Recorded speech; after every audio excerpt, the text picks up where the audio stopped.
Hola, ¿cómo les va? Bueno, la idea es la siguiente en este caso.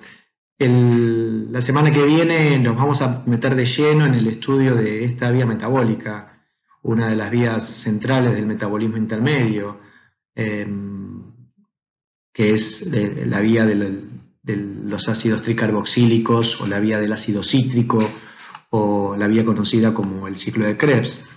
Y dado que el acetil-CoA es sustrato para esta vía, nos parece importante hacer una primera aproximación de cuál es uno de los posibles orígenes de esta molécula, que es un punto interesante a considerar en el metabolismo intermedio, dada su conexión con carbohidratos, con lípidos, con aminoácidos, con los aspectos energéticos.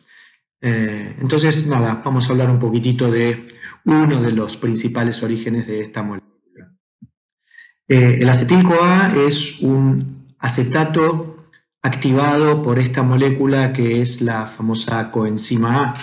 Este acetato activado termina siendo el punto central en la convergencia de vías catabólicas y divergencia hacia procesos de síntesis de otras biomoléculas. El acetil-CoA es el producto del catabolismo de la glucosa. El acetil-CoA es el producto del catabolismo de ciertos aminoácidos. El acetil-CoA es el producto del catabolismo de ciertos lípidos, particularmente los ácidos grasos. El acetil-CoA es sustrato para la síntesis de cuerpos cetónicos, sustrato para la síntesis de ácidos grasos, sustrato para la síntesis de colesterol, que a su vez lo utilizamos para la síntesis de hormonas esteroides, y el acetil-CoA es sustrato para el ciclo de Krebs, una vía que está netamente relacionada con la energía, pero además, como vamos a ver, está relacionada con la síntesis de otras biomoléculas. Por lo tanto, en este simple esquema queda bien representado este papel tan central que va a tener el acetil-CoA como un punto de convergencia y divergencia de los procesos catabólicos y anabólicos. Y dada esta situación y su conexión tan directa con el ciclo de Krebs, nos pareció interesante plantear la primera aproximación, que es la aproximación desde el metabolismo de la glucosa. Entonces, el objetivo que tenemos para esta charla es tratar de reconocer los puntos centrales de la formación de acetil-CoA a partir del piruvato que proviene del metabolismo de la glucosa. La enzima encargada de este proceso se llama piruvato deshidrogenasa y en realidad, como vamos a ver en un ratito, es un complejo multienzimático. Básicamente, la piruvato deshidrogenasa cataliza la descarboxilación oxidativa del piruvato, es decir que esta molécula de 3 carbonos, cuyo principal origen es la glucosa, pero que puede provenir también del lactato o de aminoácidos como la alanina, pierde un grupo carboxilo y une una molécula de coenzima A para generar nuestro famoso acetil-CoA.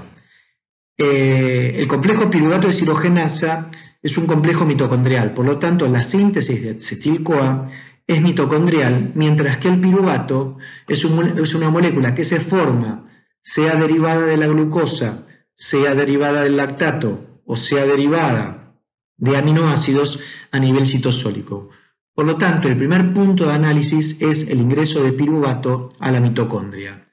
Esto ocurre a través de dos transportadores bastante ya reconocidos, un transportador que encontramos en la membrana mitocondrial externa y un transportador que encontramos en la membrana mitocondrial interna, que son los encargados de permitir el pasaje de piruvato del citosol hacia la matriz mitocondrial para que entonces la piruvato deshidrogenasa catalice su descarboxilación oxidativa. El primer transportador de piruvato en realidad es un transportador dependiente de voltaje y es un transportador para aniones, es decir que no es un transportador que sea específico para el piruvato, sino que es un transportador para aniones y que el piruvato, el ácido pirúvico, aprovecha para poder meterse.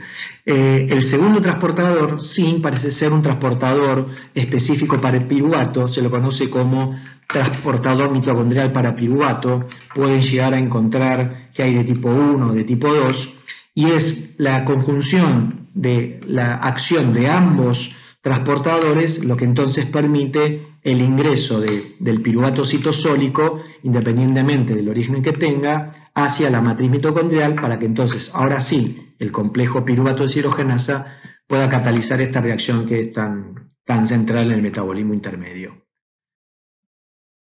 Yo le decía, la piruvato deshidrogenasa es un complejo en realidad multienzimático, está conformado por 3 enzimas que participan del proceso catalítico, que son una con actividad de carboxilasa, la podemos denominar E1, una con actividad transacetilasa, la podemos denominar E2, una deshidrogenasa propiamente dicha, la podemos denominar E3, y tiene otras 2 actividades enzimáticas que son una actividad quinasa y una actividad fosfatasa.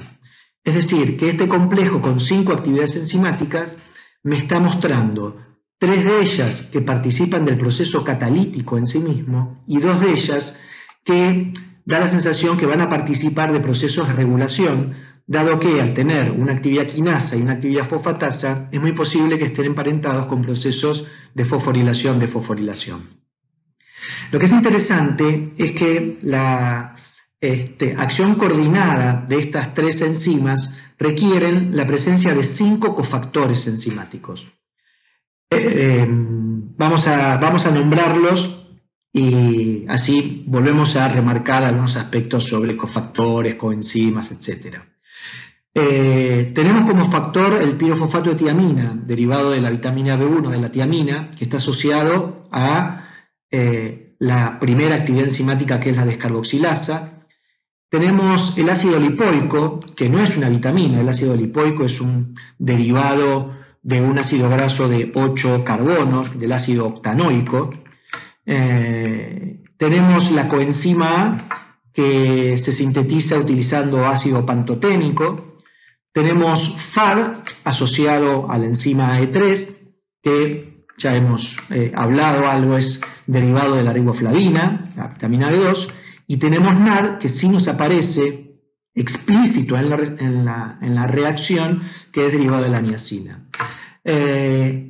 Uno podría preguntarse por qué, habiendo 5 cofactores necesarios para poder desarrollar la actividad de este complejo enzimático, solamente en la reacción que yo escribo me aparece el NAD.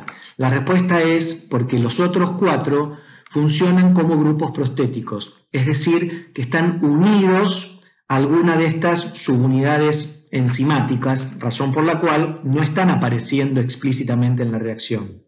Recuerden que en algún momento comenzamos a hacer diferencia entre lo que es una coenzima que tiene libertad de unirse a una enzima versus un grupo prostético que cumple todo su ciclo catalítico unido a la enzima. Esa es la razón por la cual solamente aparece en la reacción el NAD, dado que tiene la capacidad de poder unirse cuando el complejo lo necesita y dar como producto, en este caso el NADH, que se libera para, digamos, de última, volver a reoxidarse en cualquier otra enzima con actividad deshidrogenasa.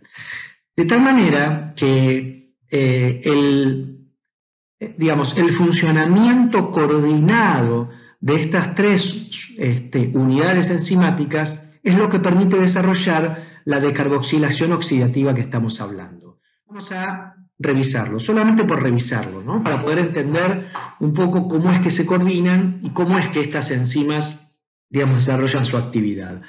Nosotros, acá en la parte inferior tenemos el piruvato. Fíjense que el piruvato en principio ingresa a la enzima E1 y en donde se decarboxila uniéndose al pirofosfato de tiamina. La enzima E2 es la que tiene el ácido lipoico. Este ácido lipoico, les dije que era un ácido, en realidad es un derivado de un ácido graso de 8 carbonos que a su vez se encuentra unido a un aminoácido lisina, razón por la cual este esquema es bastante representativo. Fíjense que se forma como si fuera una especie de brazo que tiene la capacidad de poder establecer una conexión entre lo que debe suceder a nivel de la enzima E2 con lo que ha sucedido a nivel de la enzima E1. Este ácido lipoico tiene, ¿sí? Fíjense, tiene dos grupos sulfidrilos que son importantes para poder unir a este ahora acetato, dado que acá hubo la descarboxilación, y permitir la unión de la coenzima A para que salga como producto nuestro acetil-CoA.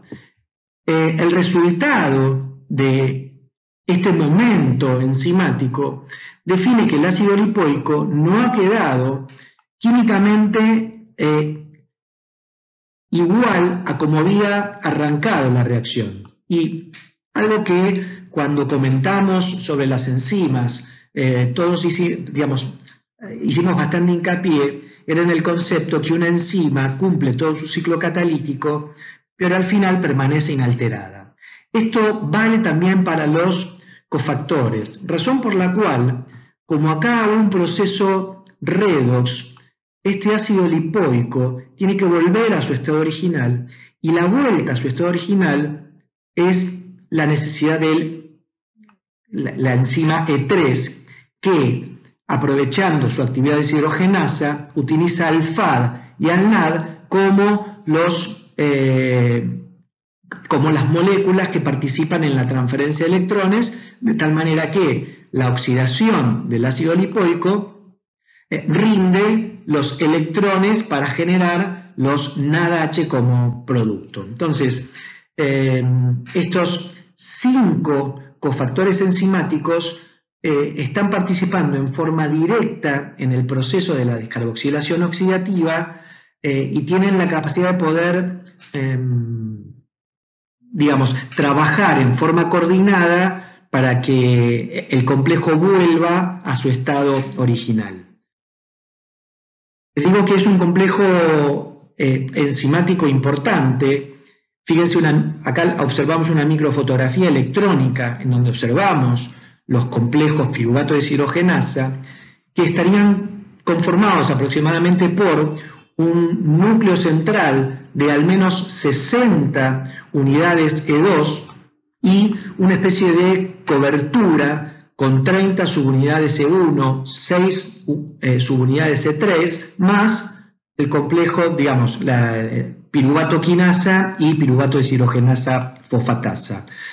Si uno mira una estructura actual de estos complejos, podemos observar cómo en esta animación queda bien explícita la capacidad de interacción que tienen las subunidades E2 a través de esos brazos que contienen el ácido lipoico para poder relacionarse con E1 y con E3 para producir la decarboxilación oxidativa. Habiendo visto un poco las características estructurales, sobre todo la tan importante relación en requerimientos de cofactores enzimáticos de esta enzima, que a su vez define un requerimiento de vitaminas, vamos a analizar un poco los aspectos de control de esta enzima, dado que parece ser un punto muy importante a nivel del metabolismo intermedio, teniendo en cuenta que el acetil-CoA es una molécula central para la síntesis de otras biomoléculas y para su ingreso al ciclo de Krebs. Lo que vamos a encontrar es que la piruvato deshidrogenasa tiene una regulación alostérica muy importante por sus propios productos, pero además, dada la presencia de la piruvato deshidrogenasa quinasa y de la piruvato deshidrogenasa fosfatasa, tiene su propio sistema de regulación covalente. De tal manera que cuando la piruvato deshidrogenasa se encuentra desfosforilada, se encuentra en su forma activa, mientras que cuando se fosforila, la enzima pasa a un estado inactivo. ¿sí? Acá hay un concepto que es importante a tener en cuenta. No estamos hablando de una cascada a través de proteínas GS, adeniato ciclasa, MP cíclico PK, sino que estamos hablando que es el propio complejo el que tiene en una de sus actividades enzimáticas la capacidad de autofosforilarse o de desfosforilarse para así poder pasar de un estado inactivo a un estado activo. Vamos a analizar con un poquito más de detalle esta situación. Bien, lo primero que dijimos es el control que establecen los propios productos de la reacción, el acetil-CoA y el NADH, de manera inhibitoria de tipo competitiva sobre la enzima. Esto significa que es la demanda de acetil-CoA la que va a ir jugando sobre la velocidad de flujo de transformación de piruvato a acetil-CoA, por supuesto siempre y cuando haya piruvato disponible. Si la célula necesita acetil-CoA para derivarlo a alguna vía en particular, eso va a permitir un flujo continuo, mientras que si las demandas de acetil-CoA disminuyen y aumenta su concentración mitocondrial, ese aumento, inhibiendo la actividad de esta enzima, va a ir disminuyendo la velocidad de formación y de esa manera se va a ir manteniendo una concentración equilibrada en los niveles de acetil-CoA mitocondriales.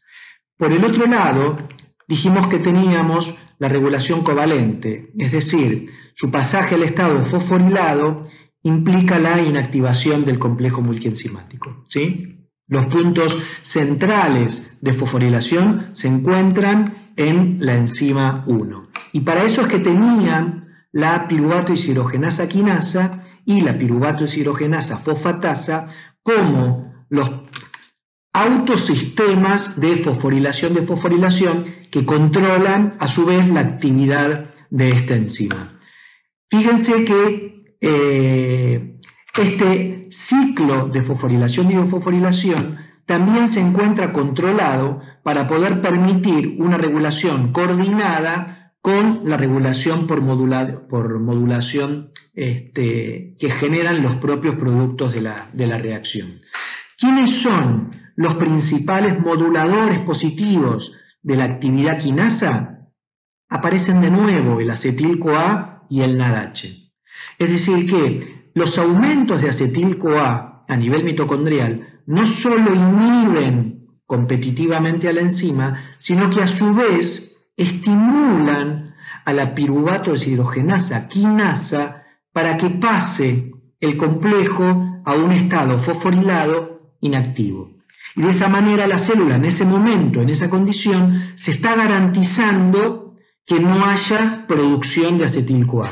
No solamente se está garantizando que disminuya la velocidad, sino que está llevando a muchas de esas enzimas a una situación de total inactividad. Fíjense que también el ATP, es decir, que en la medida que la célula tenga buenos niveles energéticos, disminuye la necesidad de seguir generando lo que veremos sustrato del ciclo de Krebs directamente asociado a la formación de energía. Por el otro lado, el piruvato, ¿sí?, tiende a tratar de evitar que esta enzima se inactive, sino tratar de que su flujo sea para la formación de acetil-CoA. Lo que no podemos hacer, en principio, es trabajar el control de la actividad fosfatasa a través de una situación de tipo espejo o de contraposición. El modulador más importante que activa a la piruvato deshidrogenasa fosfatasa es el calcio, dado que una de sus isoenzimas une calcio y magnesio. Por lo tanto, lo que sí pueden es hacer cualquier relación que tenga que ver con aumento de calcio. Por ejemplo, si estamos en el hepatocito en una condición postprandial, en donde la insulina a través de su receptor está aumentando los niveles de calcio citosólicos y en consecuencia va a haber aumento de calcio mitocondrial, ese aumento de calcio mitocondrial es un factor que va a activar a la piruvato deshidrogenasa fosfatasa para que entonces haya más disponibilidad de enzima activa, porque seguramente la condición metabólica es para que se forme acetil-CoA y que tome destinos definidos, como estudiaremos más adelante. Entonces fíjense que acá hay una regulación coordinada, no son compartimentos separados, dado que los mismos moduladores que regulan la actividad a través de lo que nosotros definimos como modulación de tipo alostérica, a pesar de que acá claramente es un fenómeno de inhibición de tipo competitiva, son los que controlan la actividad de la piruvato deshidrogenasa quinasa para llevar la enzima a un estado inactivo. Me gustaría, para ir cerrando un poco, digamos, esta charla, y sobre todo por si lo llegan a leer, es que tengan la siguiente consideración. Existen 4 isoenzimas de piruvato deshidrogenasa quinasa, y como nosotros sabemos que la presencia de isoenzimas y su expresión diferencial en tejidos es lo que nos va a permitir a nosotros entender realmente cómo va a funcionar esa reacción en el metabolismo celular, vale la pena, no para discriminar entre ellas, sino reconocer que existen diferentes factores que pueden modular la actividad de esta enzima en función de las necesidades particulares de un tejido o de una célula. Por eso es que les traigo solamente estos ejemplos. Así como la insulina a través del calcio tiene la capacidad de poder activar la actividad fosfatasa y de esa manera llevar la enzima a un estado activo, al mismo tiempo está inactivando a la piruvato deshidrogenasa quinasa para que esto no se transforme en un ciclo vicioso. Es muy interesante cómo es la respuesta de una célula a la hipoxia, a la disminución en la presión parcial de oxígeno. Existe en la célula una proteína central que reconoce las fluctuaciones en la presión parcial de oxígeno y en consecuencia dispara mecanismos moleculares para poder hacerle frente a esa situación. Uno de esos mecanismos moleculares es activar, ¿sí?, la piruvato deshidrogenasa quinasa. De hecho, en realidad, más que activar, lo que hace es induce una de estas isoenzimas y en consecuencia lleva el metabolismo desde un plano potencialmente aeróbico, dado que este acetil-CoA uno supone que ingresará al ciclo de Krebs, hacia un plano de inactivación de este sistema y disponer de este piruvato, ahora que no puede ser utilizado para la formación de acetil-CoA, seguramente hacia la formación de lactato. El ayuno, los ácidos grasos, es decir, la metabolización de ácidos grasos, la presencia de corticoides, el ácido retinoico, son factores que inducen la expresión de estas quinasas y llevan el metabolismo nuevamente para que no haya flujo de piruvato acetil-CoA y en tal caso la célula encuentre nuevos desvíos metabólicos. De ninguna manera estamos diciendo que obligadamente no haya acetil-CoA, sino que lo que estamos comentando es que es este origen de acetil-CoA a partir del piruvato, posiblemente a partir del metabolismo de la glucosa, lo que en tal caso, en esta condición metabólica, estaría comprometiéndose. Me parece que esta es una primera aproximación que bastante más adelante, cuando nos metamos más en metabolismo de glúcidos y de lípidos, va a empezar a tener bastante relevancia, pero bueno, vale la pena hacer esta primera consideración. En conclusión, estamos hablando de un complejo enzimático muy central en el metabolismo intermedio. Es el encargado de generar quizá el acetil-CoA a través de una de las vías principales, que es vía metabolismo de la glucosa. Un complejo multienzimático mitocondrial con una complejidad estructural interesante, la conjunción de 5 actividades enzimáticas, 3 para poder producir el proceso catalítica y 2 que participan de su control, un control que es muy fino porque tiene que establecer de forma adecuada el equilibrio entre la oferta de piruvato y la demanda de acetil-CoA, de tal manera que en forma concertada nos permite entender esa regulación por inhibición competitiva y regulación de tipo covalente. Un complejo multienzimático que tiene un requerimiento interesante en vitaminas, dado que tiene 5 cofactores enzimáticos, 4 de los cuales están relacionados con vitaminas, pirofosfato de tiamina. Tenemos la coenzima A, tenemos el FAD y tenemos el NAD, y que trabajan de manera coordinada para poder cumplir con ese famoso postulado que una enzima y sus grupos prostéticos deben permanecer inalterados al final de la reacción. Así que bueno, esta primera aproximación sobre uno de los orígenes del acetil-CoA, y entonces ahora sí, por lo menos ya teniendo una referencia de dónde va a venir el acetil-CoA como una molécula tan central en el metabolismo intermedio, la próxima nos adentraremos en uno de sus destinos principales, el ciclo de Krebs. Gente, gracias por escuchar. Nos vemos. Cuídense.